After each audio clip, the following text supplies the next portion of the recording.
degree in geology, and I'm in the process of obtaining a Master of Public Policy. And I wanted to bring up the concerns that Peaceful Uprising has with this proposal. They fall under two primary categories. The first is that we believe that the NOI fails to consider the full impacts of the mine, and then we have some specific concerns about the impacts of the operation as described in the NOI. First, I'd like.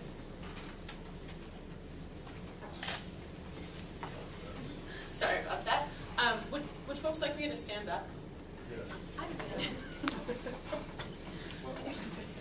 Okay. Let me go over here. All right. So the first thing that we want to make clear is that everyone knows that the Pierre Springs mine would be the first commercial tar sands mine in the United States, and as such, this country and the state of Utah has very little experience regulating this industry, and so we want to make sure that the regulations and the process for dealing with this mine are as deliberate and careful as possible. So first and foremost, we believe that the environmental assessment of the NOI is inadequate in scope.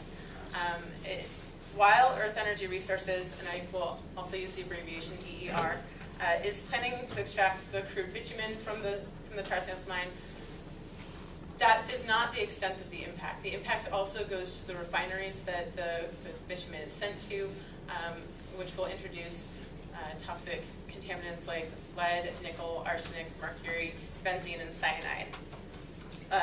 According to the Environmental Integrity Project, refining tar sands crude results in higher emissions of sulfur dioxide, hydrogen sulfide, sulfuric acid mist, and nitrogen oxides, more than refining conventional oil. And we feel that this is a very important part in looking at the total impact of the mine, because if the tar sands crude is refined in Utah, that will have an effect on the people near the refineries. And in 2009, there were 4 refineries in Utah that imported tar sands crude oil from Canada and processed it. Those were Chevron in Salt Lake City, Tesoro West Coast in Salt Lake City, Holly Refining and Marketing in Woods Cross, and Silver Eagle Refining in Woods Cross. And refining tar sands oil requires specific adjustment to operations so that they can accommodate the additional impurities in the oil compared to conventional oil. And together, these refineries imported approximately 5.2 million barrels of tar sands crude. Under full production of 2,000 barrels a day, 350 days a year, the Pierre Springs mine would increase the amount of tar sands crude refined in Utah by 13%. And we feel that that is a significant increase in the risk to the people and the health of Utah that should be considered as part of this mine application. So as a result of that, therefore, we ask that the Division of Oil, Gas, and Mining require disclosure of where the tar sands crude would be refined if that information is known, or ask that it is disclosed as soon as it's known so that the public has an opportunity to weigh in on the health issue. And the reason we ask that is because this is such a new industry to the area that we do not have experience in regulating. Another impact that we feel is not addressed in the NOI is the impacts that the tar sands mine would have on the road capacity in the 2 counties.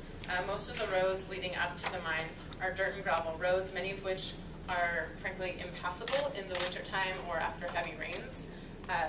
And assuming that Earth Energy Resources will transport the crude oil from the mine in standard 9,000 gallon tank trucks, this would require approximately 19 vehicle trips going to and from the mine each day, in addition to the vehicles used by employees. And we feel that this would introduce quite a bit of strain on the road capacity out in these counties. And we would like to know,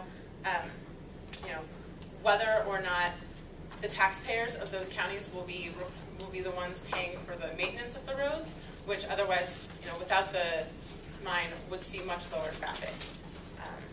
And in addition, to the usage of the roads, that means that there will be a significant increase in the amount of dust produced by all that traffic.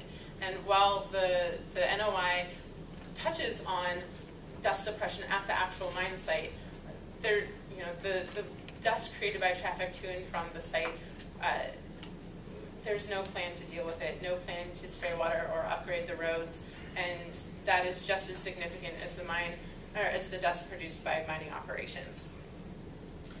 So as a result, we're asking that Earth Energy Resources consult with both Grand and Uinta counties about strategies to minimize the dust along the primary access roads and help develop strategies for how to keep those roads in proper shape without unduly burdening the taxpayers of those counties. I want to transition from the scope of the NOI now to the actual impacts that we take objection to. The first refers to the overburden and interburden storage areas, which, as Paul mentioned, are those ground sections towards the southern end of the mine site. According to the NOI, 7.9 million cubic yards of material will be removed from the mine in total, and 4.8 million cubic yards of processed sand, interburden, and overburden will be returned.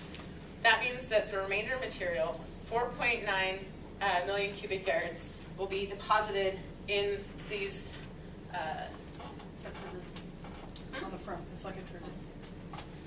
There we go. These areas right here. Our concerns about this rely on the impact that those essentially valley bills will have on the headwaters of Willow Creek and the long-term monitoring and maintenance. Under Section 404 of the Clean Water Act, any discharge of dredged or fill materials into waters of the United States is forbidden unless specifically authorized by a permit issued by the Army Corps of Engineers. That's a federal permit that supersedes state regulations. Now, these valley fills will basically be placed into canyons that are the headwaters of Willow Creek, which flows into the Green River and then the Colorado River. By very significantly disturbing those canyons, it will have an impact on the headwaters and the water flow. And so we ask that Earth Energy Resources clarify whether or not a dredge and fill permit is required, and if not, what they will be doing to ensure that those valley fills do not affect the water quality of Willow Creek. And that goes into the long-term maintenance question, where essentially, these, in the NOI it says that these will be stored permanently, but there is not a plan to monitor global surface water pollution, suppress dust on those specific areas. And so we're concerned that if those are left as permanent structures, that they could have a significant impact on the water quality of the area.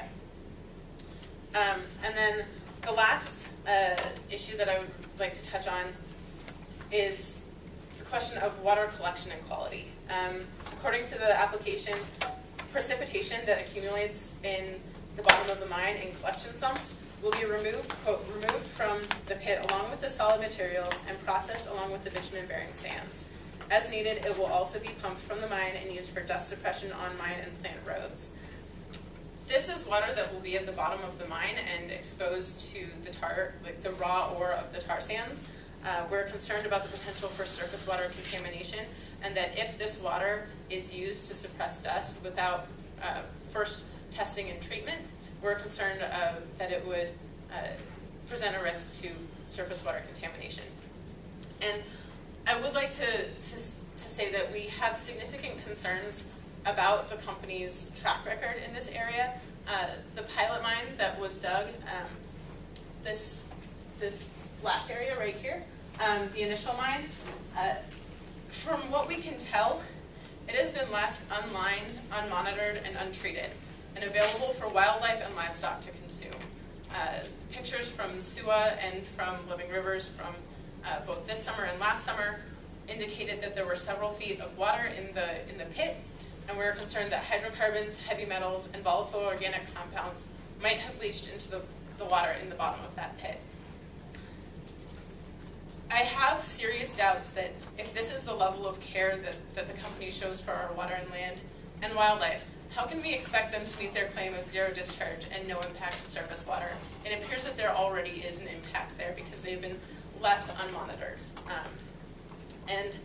I just want to mention that correspondence from Paul Baker states that, quote, the operator would be potentially subject to enforcement action if a discharge occurred. That was in his response letter to our petition letter.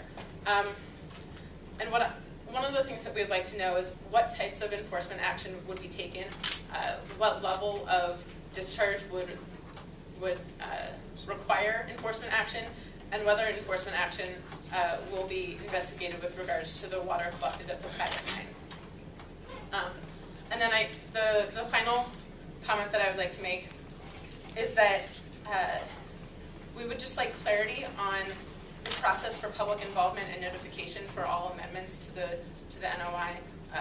What types of changes would require public comment and what types of changes would not? That's a question for the division that we'd like to have clarity on. So to wrap up, beyond the contributions that this project and the product of tar sands would have towards climate change, which we've heard is not really the purvey of the division, Peaceful Uprising and Living Rivers object to the approval of the PR Springs mine due to the failure of the NOI to address the full water, air, and health impacts of the tar sands introduced to the region, the inadequate plan to address the need for road maintenance and dust suppression, the lack of clarity regarding the need for a dredge and fill permit under the Clean Water Act, and failure of Earth Energy Resources to appropriately protect the mine site from water contamination at its initial mining pit. And further concerns about water and air quality and wildlife impacts will be addressed by John Weisheit.